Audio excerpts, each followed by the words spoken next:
afternoon, everybody. It is Heidi at Hen and Chick Studio in Conrad, Iowa, and welcome to our fourth and final week of our Sunday Best Sew Along. You say, what? Fourth and final week? What are we talking about? Let's bring you up to speed. For the last 4 weeks, we have been talking about the Dayflower Project and the Sunday Best Sew Along that we've been doing. Dayflower is a project that can be found in the Sunday Best Quilts book, which we think is an awesome book. And it has so many great projects in it. The two quilts on the cover, this one is Dayflower, and we have a kit that is fairly close to that one. That is this kit right here. That if you wanted to make it similar to what it looked like in the book, we've got that. This is Pier 44 over on this side, and we have a beautiful kit for Pier 44 as well. I'm going to set that off to the side. And so it is just a great book just for those two patterns alone. But we also have got House and Home, which is the Sweet Confetti pattern out of this book as a kit. And the we did the Dayflower in a second colorway, which I'm going to show you our blocks that we're working on in just a minute. And that is Marless. And then I'm removing these so that you can hopefully see. Can they see what's on the table there? This is a beautiful quilt. And the project is called, this is also out of the book, it's called Rain Washed. And that is another project that is inside of the book, Sunday Best Quilts. And Clorinda, who has been a friend of mine for a long time, sold us fabric over the years, but when she saw that we were doing the Sunday Best Sew Along, she said, "You want to borrow my quilt?" And I said, "Absolutely. Send it along." And it just arrived. And I think it is an absolutely another great quilt showing how you can use scraps. And I love that she even used, we have this wide back in our collection of fabrics, and she used it as the center of some of her blocks. And so I absolutely love that. But how we're doing this sew along. If you just want to watch the videos, there is absolutely no cost to that part of this event. If you want to be able to make the quilt top of Dayflower and to be able to enter that into a drawing for some prizes, then you would need to purchase the book so that you have the book and can make the quilt. Some of you already have it done. I know many of you are very much in progress. We love seeing the updates on the creative community and seeing the different color combinations. I know Minerva did one that was more, I'll say, traditional blues and browns, and I believe it's Erica that is doing what I would call rainbow primary colors. And we've seen everything in between, from scrappy to a little bit more controlled. And we are working on, and I say we because Goldie and Virginia are helping me immensely on this. It's definitely a team effort and Jamie also, I'll say all four of us, she did some cutting, I've done some cutting, piecing, we're all working on it. And we have the block centers going. I love how this block comes together.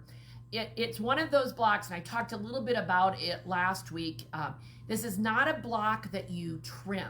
So it's not one where you have to cut it all correctly the first time and sew it and press it well so that it does not, it's very square and it does not have to be trimmed.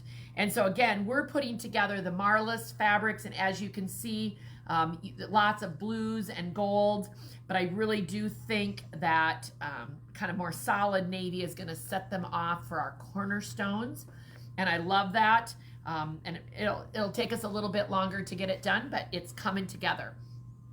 If you're wanting to participate in the challenge, you have until April 13th to be able to upload your quilt, your top, to our website. and then we'll do the awards the following week. So lots of things going on there. But what I wanted to just touch base with for a minute today is some ideas about finishing. And I had a great conversation yesterday with a customer that I thought would maybe be something that you would want to hear because you might be in the same situation. And this particular customer is familiar with the fact that we rent the long arm quilting machine, but she was trying to decide whether she should go to a professional and do that, or whether she should do it herself.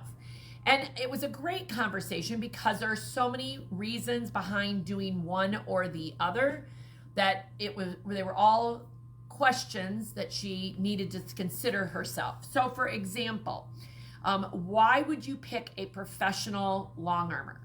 Well, first of all, that's what they do. They're professional. They do it sometimes 7 days a week, 365 days a year. They know how to finish quilts. So sometimes the professionals, depending on who you go to, can be very fast about getting it done. And they can immediately help pick out a design, that kind of thing, and accomplish the project very, very quickly. They also have the ability and the skills to do things like add the binding for you so that when you get the quilt back, that you don't have to do a thing, right? So there's that kind of thing.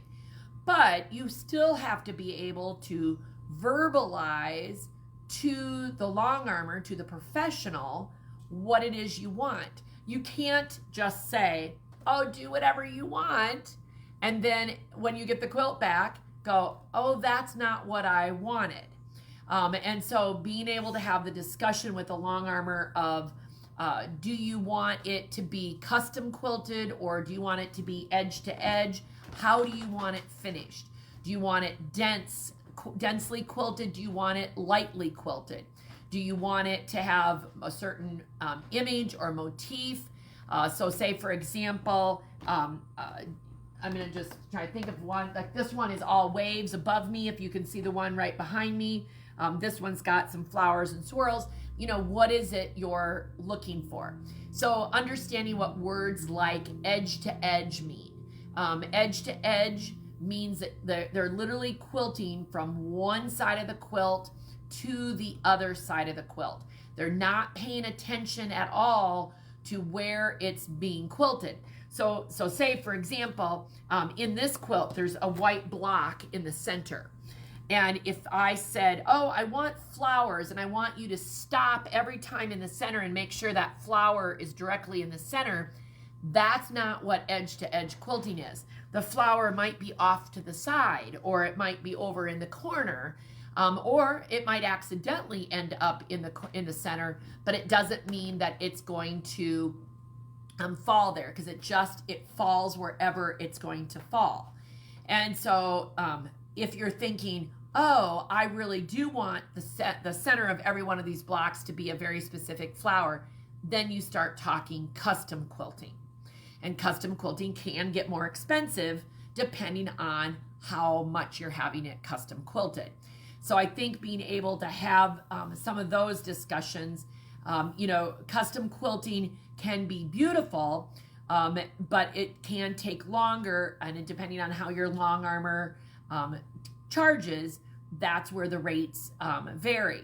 Now, there are some quilts that scream, in my opinion, custom quilting because there's the space to show it off.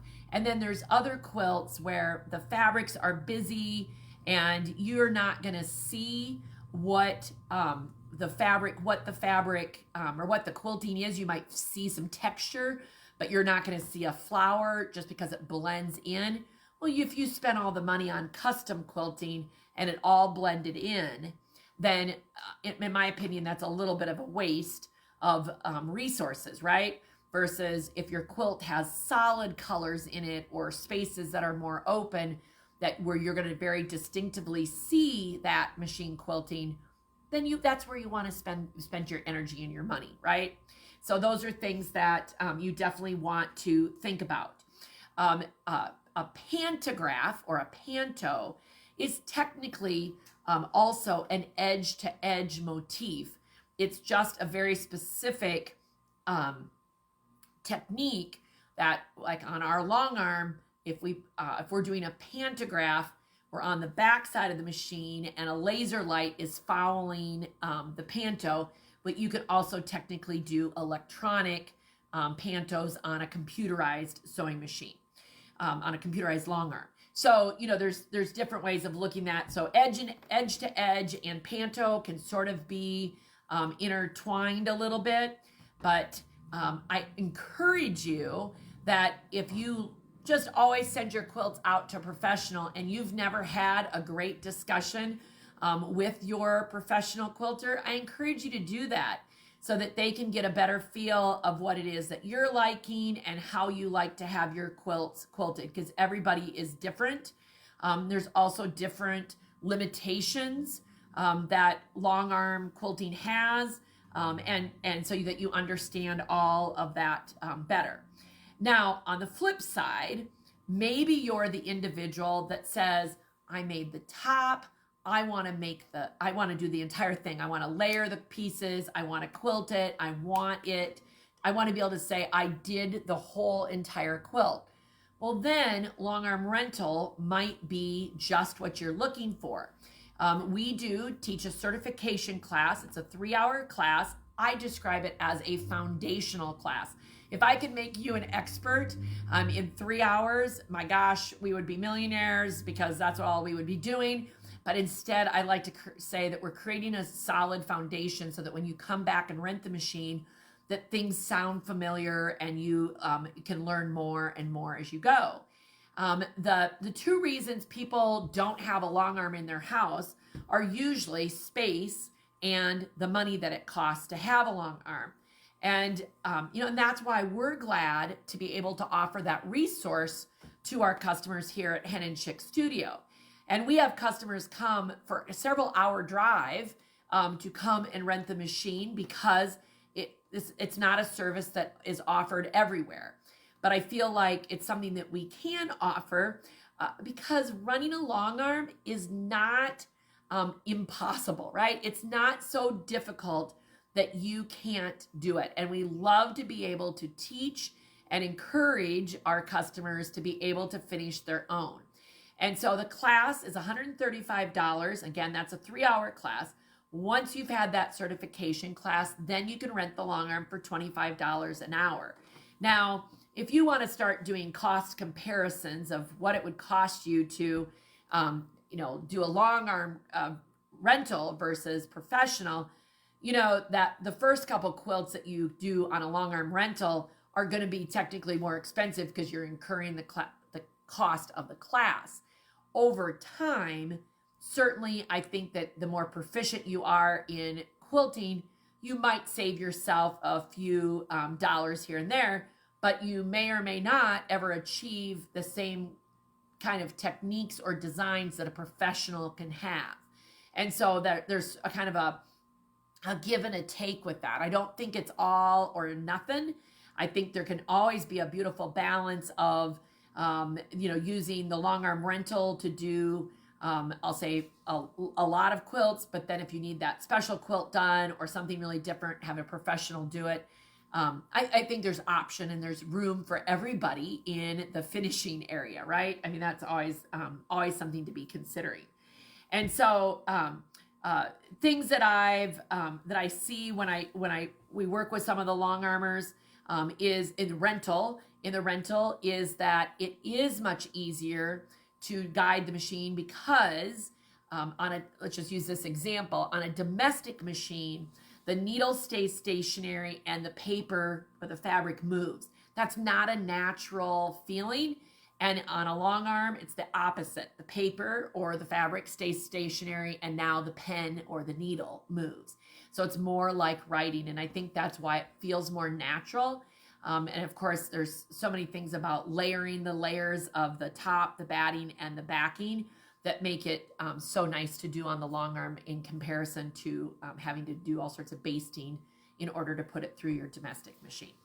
So I certainly can tell you that if that discussion that I just did about finishing your quilt is something that you would like to talk more about with us, we're always available to have that conversation with you, because we love to see you again finish your quilts. There's nothing better than being able to get those quilts done and ready to use and to give away.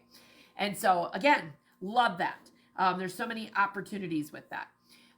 You know, there are different opportunities also for what you put on the back of quilts. And I just have to show you, we do not have this fabric, but here's an example of, you can go wow, pow, almighty, look at how fun and bright Clorinda put a piece of fabric on the back. I have no idea whose fabric that is, but it's like, wow, isn't that fun? And I love seeing the backs of what people do on their quilts. And of course, we have wide backs, plus we have wide back cuddle, 90-inch wide cuddle. And cuddle is a great product to put on the back of quilts. You see a lot of texture with the quilting on the backs of quilts using cuddle. So if anybody's got questions, whether it's today or another time, I'm not seeing any questions pop up at the moment, but we're always glad to help you. At the end of the day, as I always like to say, it's your quilt and you have to be happy with how it's finished. We're glad to guide you, to give you options, and then let you choose what you think is best for the quilt that you're working on. So those are a couple of the things that I wanted to talk about today. I would love to see how everybody else is doing on their Dayflower blocks. Of course, be sure to put an update in our creative community. If you haven't already joined, just ask to join, answer a couple questions so we know you're not a robot, and we'll be glad to get you in there so that you can share with everybody else. And I'm going to be posting in just a little bit. A customer came in with an amazing quilt today, and I'm going to post some pictures for her because she's not on that group. It's just wonderful to be able to share the creativity that all of you have. So I certainly hope that you're working hard on your Dayflower project. And if there is anything else we can help you with, be sure to contact us. And until the next time, be creative.